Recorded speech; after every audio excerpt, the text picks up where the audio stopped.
C'est une famille qui se retrouve là, portée par des missions de service public depuis le début des années 80. Tous les flyers qu'on avait faits, je les ai tous là. Des traits d'union indissociables de l'histoire de cet espace planoise, rêvé, pensé différemment, notamment par Jacques Wingler, premier directeur du lieu. Un pari audacieux, transformer le rapport scène-salle et prôner l'ouverture.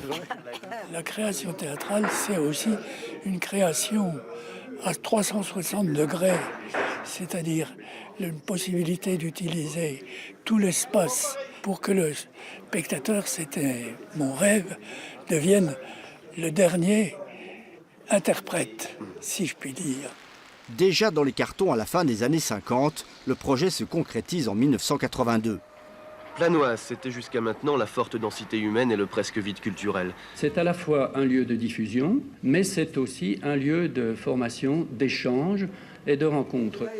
Michel Imbert, dit Léo, sera longtemps le directeur technique de l'espace. Dès le début, il s'est impliqué dans la conception même du lieu. Avec Wingler, on a dit, attention, c'est bien de construire un nouveau théâtre, un beau théâtre, mais il ne faut surtout pas construire un théâtre comme on en faisait jusqu'à présent. La forme d'expression a changé et ce qu'il faut, c'est faire un lieu d'accueil, un volume très technique et qui permette toutes les formes théâtrales. La particularité de cette salle, c'est un espace modulable. À cette époque, on improvisait aussi beaucoup, mais en plus, on avait des publics totalement différents parce qu'il y avait beaucoup d'essais avant de trouver la meilleure manière de communiquer. Théâtre, danse, art du cirque, cinéma, résidence d'artistes, de Jean-Luc Lagarce à la compagnie Pernette, en passant par Jean-Michel Potiron, l'espace a su développer sa singularité. Tu me le refais? Une dernière fois alors, hein? Concentre-toi, t'es prêt? Le maire souhaitait qu'à Planoise, il y ait des outils destinés à l'ensemble de l'agglomération et destinés à offrir aux Planoisiens une offre culturelle de proximité, de qualité. La culture pour tous, par tous, l'éducation populaire. Mais je prends populaire dans le sens où, par exemple, Jean Vilar avait fait un théâtre national populaire.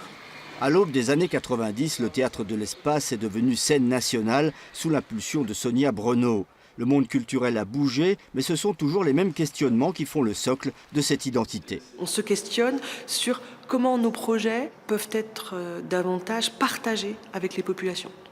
Pas seulement avec les spectateurs, mais avec les populations. Aujourd'hui, les deux scènes regroupent le théâtre Ledoux et l'espace, ancrés dans une même dynamique de 36 ans d'âge.